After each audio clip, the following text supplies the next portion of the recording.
ਸਤਿ ਸ਼੍ਰੀ ਅਕਾਲ ਮੇਰੇ ਪਿਆਰੇ ਦੋਸਤੋ, ਮੈਂ ਤੁਹਾਡਾ ਦੋਸਤ ਕਮਲਦੀਪ, ਮੈਥ ਮਾਸਟਰ ਸਰਕਾਰੀ ਹਾਈ ਸਕੂਲ ਭੱਠਲਾਂ, ਜ਼ਿਲ੍ਹਾ ਬਰਨਾਲਾ ਤੋਂ।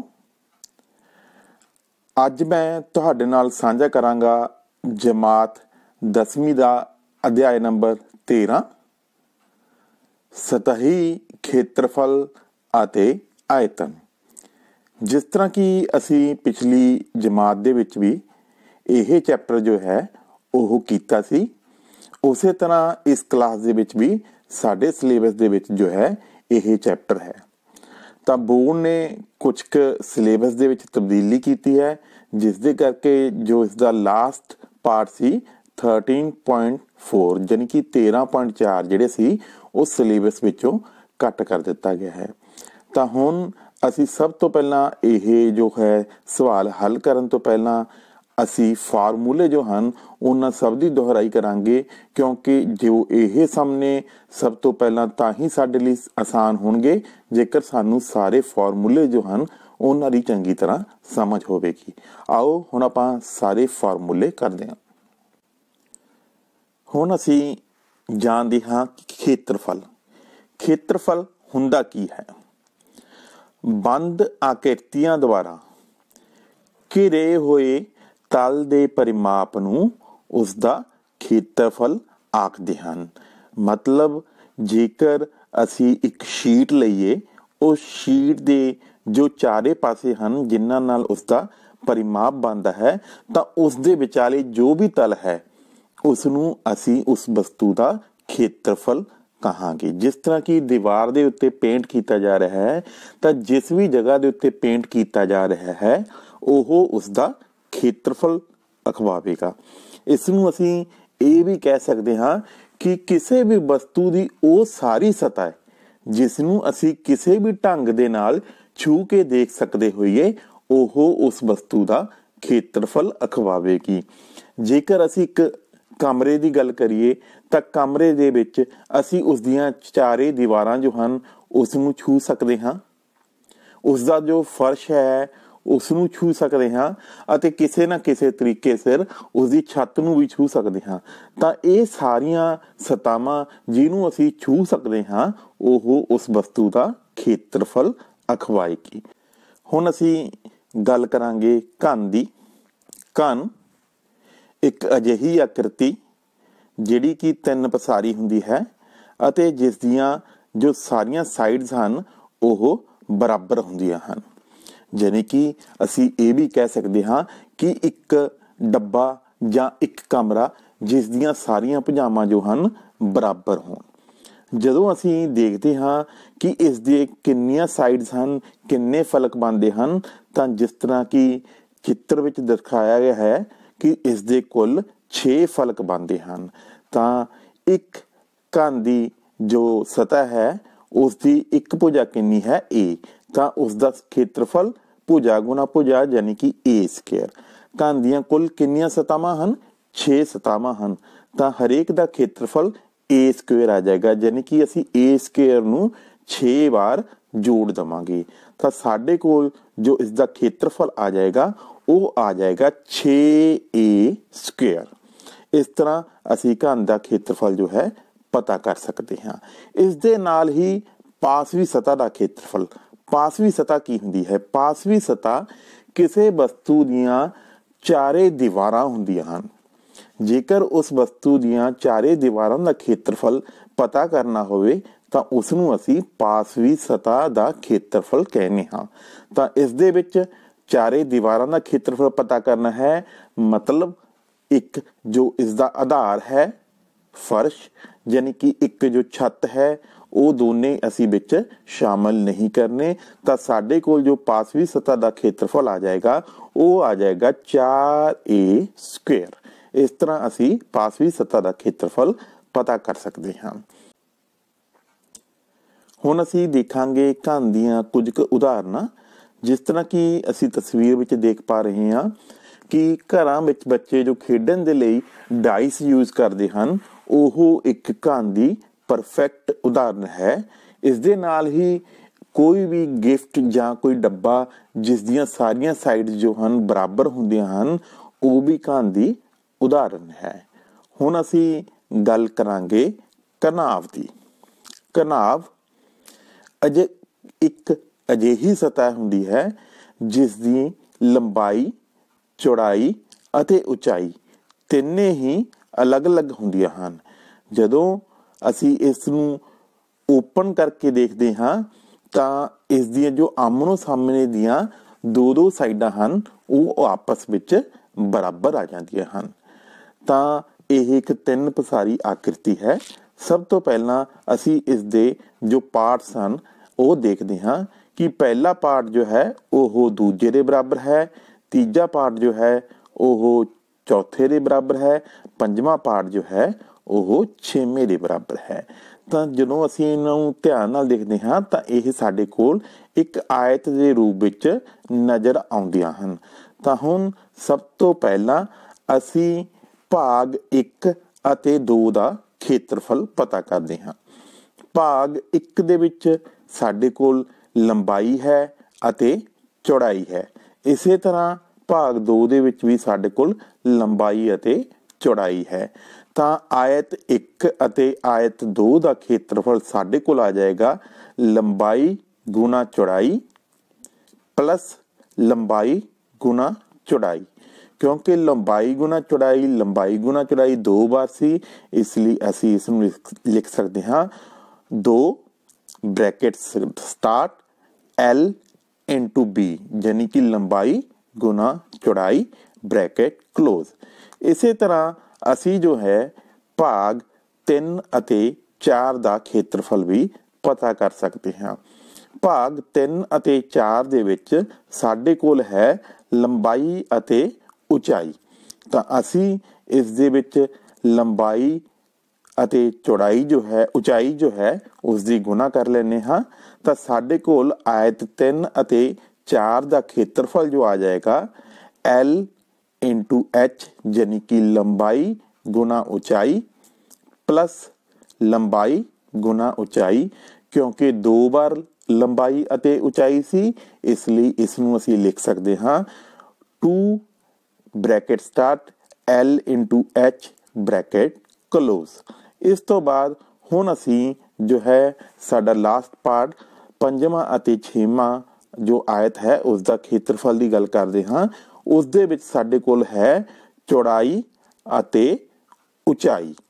ਤਾਂ ਹੁਣ ਆਇਤ 5 ਅਤੇ 6 ਦਾ ਖੇਤਰਫਲ ਬਰਾਬਰ ਹੈ B into H plus B into H, यानी कि ਚੌੜਾਈ ਗੁਣਾ ਉਚਾਈ ਜੋੜ ਚੌੜਾਈ ਗੁਣਾ ਉਚਾਈ। ਜਦੋਂ ਇਸ ਨੂੰ ਫਿਰ ਇਕੱਠਾ ਕਰਕੇ ਲਿਖਿਆ ਜਾਂਦਾ ਹੈ ਤਾਂ ਸਾਡੇ ਕੋਲ ਆ ਜਾਂਦਾ ਹੈ 2 ਬ੍ਰੈਕਟ ਸਟਾਰਟ ਚੌੜਾਈ ਗੁਣਾ ਉਚਾਈ, यानी कि 2B into H। ਹੁਣ ਅਸੀਂ ਜਦੋਂ ਸਾਰੇ ਘਨਾਵ ਦੇ ਕੁੱਲ ਸਤਹ ਦੇ ਖੇਤਰਫਲ ਦੀ ਗੱਲ ਕਰਾਂਗੇ ਤਾਂ ਉਹ ਇਹ 6 ਆਇਤਾਂ ਤੋਂ ਮਿਲ ਕੇ ਹੀ ਬਣਿਆ ਹੈ। ਤਾਂ ਉਸ ਦਾ ਖੇਤਰਫਲ ਇਹਨਾਂ 6 ਆਇਤਾਂ ਦੇ ਖੇਤਰਫਲ ਦੇ ਜੋੜ ਦੇ ਬਰਾਬਰ ਆ ਜਾਏਗਾ। ਤਾਂ ਅਸੀਂ ਸਾਰੇ ਦਾ ਜੋ ਹੈ ਉਹ ਪਲੱਸ ਕਰ ਦੇਵਾਂਗੇ। ਤਾਂ ਸਾਡੇ ਕੋਲ ਕੁੱਲ ਸਤਹ ਦਾ ਜੋ ਖੇਤਰਫਲ ਪ੍ਰਾਪਤ ਹੋਏਗਾ ਉਹ ਆਏਗਾ 2 ਕਾਮਨ ਆ ਜਾਏਗਾ L into B, फिर B into H, फिर L into H। ਤਾਂ ਇਸ ਨੂੰ ਅਸੀਂ ਲਿਖ ਸਕਦੇ ਹਾਂ 2 bracket start LB plus LH plus BH। ਇਸ ਤਰ੍ਹਾਂ ਅਸੀਂ ਘਨਾਵ ਦੀ ਕੁੱਲ ਸਤਹ ਦਾ ਜੋ ਖੇਤਰਫਲ ਹੈ ਉਹ ਪਤਾ ਕਰ ਸਕਦੇ ਹਾਂ। ਹੁਣ ਅਸੀਂ ਗੱਲ ਕਰਾਂਗੇ ਇਸ ਦੇ ਪਾਸਵੀ ਸਤਹ ਦੇ ਖੇਤਰਫਲ ਦੀ। ਪਾਸਵੀ ਸਤਹ ਜਿਸ ਦੇ ਵਿੱਚ ਸਿਰਫ ਤੇ ਸਿਰਫ ਇਸ ਦੀਆਂ ਦੀਵਾਰਾਂ ਹੋਣਗੀਆਂ। ਅਸੀਂ ਜੋ ਇਸ ਦਾ ਟੌਪ ਹੈ ਅਤੇ ਬਾਟਮ ਹੈ, ਯਾਨੀ ਕਿ ਇਸ ਦਾ ਜੋ ਆਧਾਰ ਹੈ ਅਤੇ ਇਸ ਦੀ ਜੋ ਛੱਤ ਹੈ ਉਹ ਵਿੱਚ ਇੰਕਲੂਡ ਨਹੀਂ ਕਰਨੀ। ਤਾਂ ਹੁਣ ਅਸੀਂ ਦੇਖਦੇ ਹਾਂ ਕਿ ਚਾਰੇ ਦੀਵਾਰਾਂ ਦਾ ਅਸੀਂ ਖੇਤਰਫਲ ਦਾ ਪਲੱਸ ਕਰਨਾ ਹੈ, ਯਾਨੀ ਕਿ ਚਾਰੇ ਦੀਵਾਰਾਂ ਜੋ ਹਨ ਉਹਨਾਂ ਦਾ ਖੇਤਰਫਲ ਪਤਾ ਕਰਨਾ ਹੈ। ਤਾਂ ਦੀਵਾਰਾਂ ਦਾ ਖੇਤਰਫਲ ਆਏਗਾ 2L into H plus 2B into H। ਤਾਂ ਸਾਡੇ ਕੋਲ ਪਾਸਵੀ ਸਤ੍ਹਾ ਦਾ ਖੇਤਰਫਲ ਪਤਾ ਕਰਨ ਲੱਗੇ, ਜੋ h ਹੈ ਦੋਨਾਂ ਵਿੱਚੋਂ ਸਾਂਝਾ ਆ ਜਾਏਗਾ, ਕਾਮਨ ਆ ਜਾਏਗਾ ਅਤੇ ਸਾਡੇ ਕੋਲ ਆ ਜਾਏਗਾ 2 bracket start l plus b bracket close into h। ਇਸ ਤਰ੍ਹਾਂ ਅਸੀਂ ਘਨਾਭ ਦੀ ਪਾਸਵੀ ਸਤ੍ਹਾ ਦਾ ਜੋ ਖੇਤਰਫਲ ਹੈ ਉਹ ਪਤਾ ਕਰ ਸਕਦੇ ਹਾਂ। ਜਿਵੇਂ ਕਿ ਅਸੀਂ ਤਸਵੀਰ ਵਿੱਚ ਦੇਖ ਪਾ ਰਹੇ ਹਾਂ ਕਿ ਅਸੀਂ ਅਕਸਰ ਘਰਾਂ ਦੇ ਵਿੱਚ ਜੋ ਮਾਈਕ੍ਰੋਵੇਵ ਹੈ ਰਸੋਈ ਦੇ ਵਿੱਚ ਉਹ ਯੂਜ਼ ਕਰਦੇ ਹਾਂ। ਸਾਡੀਆਂ ਕਿਤਾਬਾਂ ਜੋ ਹਨ, ਇਸ ਤੋਂ ਇਲਾਵਾ ਮੈਚ ਬਾਕਸ ਯਾਨੀ ਕਿ ਮਾਚਿਸ ਦੀ ਡੱਬੀ ਜੋ ਹੁੰਦੀ ਹੈ ਅਤੇ ਬ੍ਰਿਕ ਯਾਨੀ ਕਿ ਇੱਟ, ਇਹ ਸਾਰੀਆਂ ਜੋ ਹਨ ਘਨਾਭ ਦੀਆਂ ਉਦਾਹਰਨਾਂ ਹਨ। ਹੁਣ ਅਸੀਂ ਅਗਲੀ ਆਕ੍ਰਿਤੀ ਬਾਰੇ ਕਰਾਂਗੇ। ਸਾਡੀ ਜੋ ਅਗਲੀ ਆਕ੍ਰਿਤੀ ਹੈ ਉਹ ਹੈ ਬੇਲਣ ਦਾ ਖੇਤਰਫਲ। ਬੇਲਣ ਜਿਸ ਤਰ੍ਹਾਂ ਕਿ ਸਾਡੇ ਸਿਲੰਡਰ ਹੁੰਦਾ ਹੈ ਉਹ ਬੇਲਨਾਕਾਰ ਹੁੰਦਾ ਹੈ, ਤਾਂ ਜਦੋਂ ਅਸੀਂ ਦੇਖਦੇ ਹਾਂ ਤਾਂ ਇਸ ਨੂੰ ਜਦੋਂ ਅਸੀਂ ਵਿਚਕਾਰ ਤੋਂ ਕੱਟ ਕਰ ਲੈਂਦੇ ਹਾਂ ਤਾਂ ਸਾਡੇ ਕੋਲ ਇਸ ਤਰ੍ਹਾਂ ਦਾ ਪੋਰਸ਼ਨ, ਜਿਸ ਤਰ੍ਹਾਂ ਕਿ ਸਾਨੂੰ ਤਸਵੀਰ ਵਿੱਚ ਦਿਖ ਰਿਹਾ ਹੈ, ਇਸ ਤਰ੍ਹਾਂ ਦਾ ਪੋਰਸ਼ਨ ਦਿਖਦਾ ਹੈ। ਉੱਪਰ ਵਾਲਾ ਜੋ ਪੋਰਸ਼ਨ ਹੁੰਦਾ ਹੈ ਉਹ ਚੱਕਰਾਕਾਰ ਪੋਰਸ਼ਨ ਬਣ ਜਾਂਦਾ ਹੈ, ਜੋ ਨੀਚੇ ਵਾਲਾ ਪੋਰਸ਼ਨ ਹੈ ਉਹ ਵੀ ਚੱਕਰਾਕਾਰ ਪੋਰਸ਼ਨ ਬਣ ਜਾਂਦਾ ਹੈ ਅਤੇ ਜੋ ਵਿਚਕਾਰ ਵਾਲਾ ਪੋਰਸ਼ਨ ਹੈ ਉਸ ਨੂੰ ਜਦੋਂ ਅਸੀਂ ਵਿਚਕਾਰ ਤੋਂ ਕੱਟ ਲੈਂਦੇ ਹਾਂ ਤਾਂ ਉਹ ਇੱਕ ਆਇਤ ਦੇ ਰੂਪ ਵਿੱਚ ਆ ਜਾਂਦਾ ਹੈ। ਤਾਂ ਹੁਣ ਅਸੀਂ ਗੱਲ ਕਰਦੇ ਹਾਂ ਇਸ ਦੇ ਕੁੱਲ ਖੇਤਰਫਲ ਦੀ। ਬੇਲਣ ਦਾ ਜੋ ਅਰਧ ਵਿਆਸ ਹੈ ਉਹ ਹੈ r। ਇਸ ਦੀ ਜੋ ਸਾਨੂੰ ਉਚਾਈ ਦਿੱਤੀ ਹੈ ਉਹ ਦਿੱਤੀ ਹੋਈ ਹੈ h। ਤਾਂ ਬੇਲਣ ਦੀ ਉਚਾਈ ਬਰਾਬਰ ਹੈ h। ਬੇਲਣ ਦੀ ਬਕਰ ਸਤ੍ਹਾ ਦਾ ਖੇਤਰਫਲ, ਬਕਰ ਸਤ੍ਹਾ ਜਿਸ ਨੂੰ ਪਾਸਵੀ ਸਤ੍ਹਾ ਵੀ ਕਹਿੰਦੇ ਹਨ, ਉਹ ਬਰਾਬਰ ਹੁੰਦਾ ਹੈ, ਜਿਸ ਤਰ੍ਹਾਂ ਕਿ ਤਸਵੀਰ ਵਿੱਚ ਅਸੀਂ ਦੇਖ ਸਕਦੇ ਹਾਂ, ਆਇਤ ਦਾ ਖੇਤਰਫਲ, ਕਿਉਂਕਿ ਅਸੀਂ ਸਿਲੰਡਰ ਨੂੰ ਵਿਚਕਾਰ ਤੋਂ ਕੱਟ ਕਰ ਲਿਆ ਜੋ ਕਿ ਇੱਕ ਆਇਤ ਦੇ ਰੂਪ ਵਿੱਚ ਬਣ ਗਿਆ।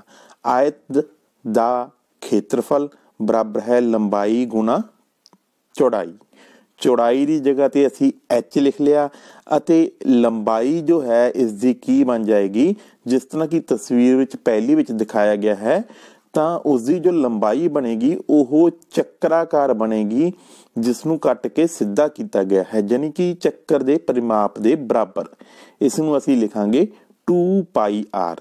ਤਾਂ ਜਦੋਂ ਅਸੀਂ ਇਸ ਨੂੰ ਹੱਲ ਕਰਦੇ ਹਾਂ ਤਾਂ ਬੇਲਣ ਦੀ ਬਕਰ ਸਤ੍ਹਾ ਯਾਨੀ ਕਿ ਪਾਸਵੀ ਸਤ੍ਹਾ ਦਾ ਖੇਤਰਫਲ ਆ ਜਾਂਦਾ ਹੈ ਸਾਡੇ ਕੋਲ 2πrh।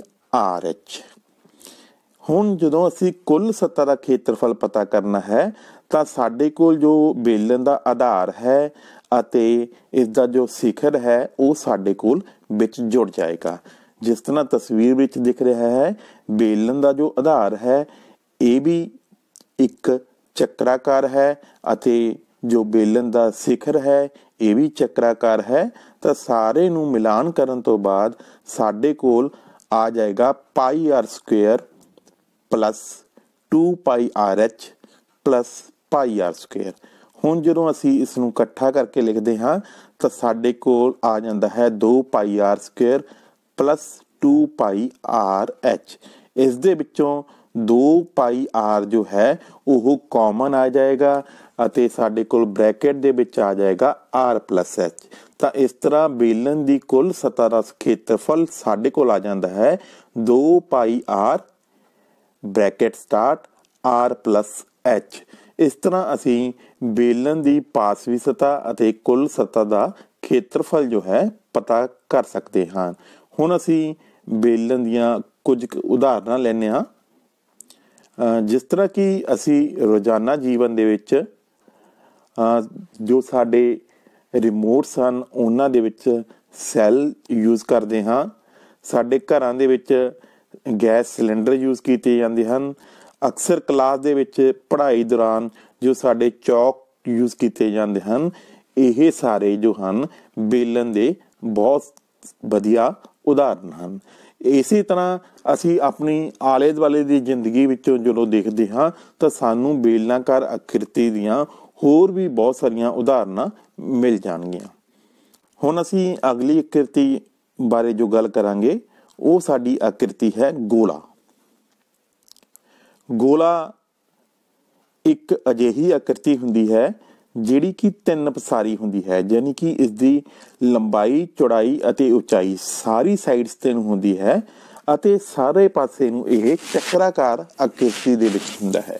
तां गोले की परिभाषा साडे कोल है, गोला एक 3 पसारी आकृति है जिस दे विच बहुत सारे बिंदु एक निश्चित बिंदु तो समान दूरी ते हुंदे हन। मतलब केंद्र तो जो भी बिंदु इसकी साइडां दा है वह हमेशा बराबर दूरी ते रहिंदा है, उसकी दूरी ना तो घटदी है अते ना ही वधदी है। तो हुण असीं इस दे खेत्रफल की गल करते हाँ। तो सब तो पहला गोले का अर्ध व्यास बराबर है आर। तो साडे कोल गोले का जो कुल सतह का खेत्रफल आ जाएगा वो आ जाएगा 4 पाई आर स्क्वेयर। तो इस तरह असी गोले की कुल सतह का खेत्रफल पता कर सकते हाँ। गोले दियां कुछ उदाहरणों की गल करिए तो असी फुटबॉल खेलते हाँ अते क्रिकेट खेडते हाँ, जां साडे कोल जो है घरां विच सिलाई दे दौरान जो गोले वरते जाते हैं ओह, अते इस दे नाल साडे जो ऑफिसिस हैं उन्हां दे विच असी SST दे विच भी यूज करते हाँ, वो है ग्लोब। हुण जो साडी अगली आकृति है वो है अर्ध गोला। जिस तरह की सानू नाम तो ही पता चल रहा है, अर्ध मैंने अद्धा, गोला यानी कि गोले का अर्ध।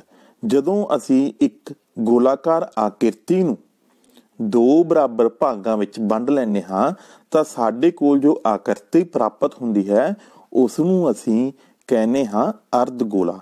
जिस तरह की सानू तस्वीर विच भी दिख रहा है कि एक गोला सी, इसनूं असी विचकार तो 2 भागां विच वंड लिया तो साडे कोल जो आकृति प्राप्त हुई उसनूं असी अर्ध गोला कहांगे।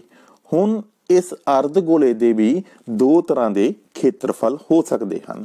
जेकर इस दे जो गोलाई वाला भाग है सिर्फ 4 साइडां था तो उसकी गल करिए तो यह इसकी पासवी सतह का खेत्रफल होएगा।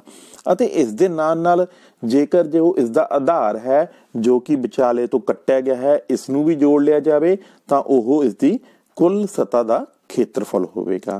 तो अर्ध गोले का अर्ध व्यास साडे कोल है आर। तो हुण अर्ध गोले की बकर सतह या पासवी सतह का खेत्रफल बराबर है 2 पाई आर स्क्वेयर।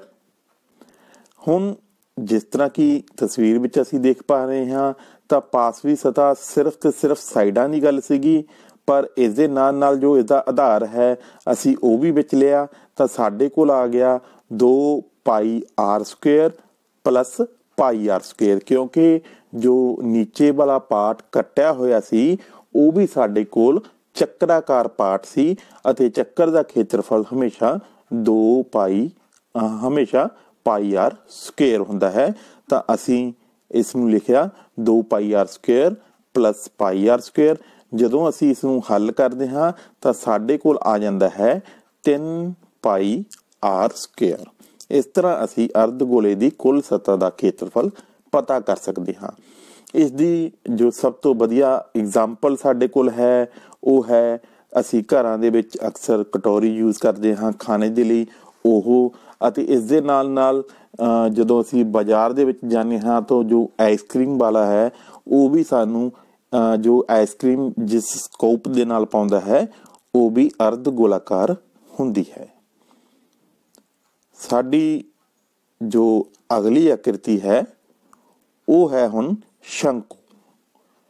शंकु असी अक्सर देखते हाँ कि जदों किसी की बर्थडे पार्टी हुंदी है, जन्मदिन की पार्टी हुंदी है तो उत्थे कुछ जो है कैप्स बच्चों द्वारा लईयां जांदियां हन जो कि शंकु आकार दीयां हुंदियां हन।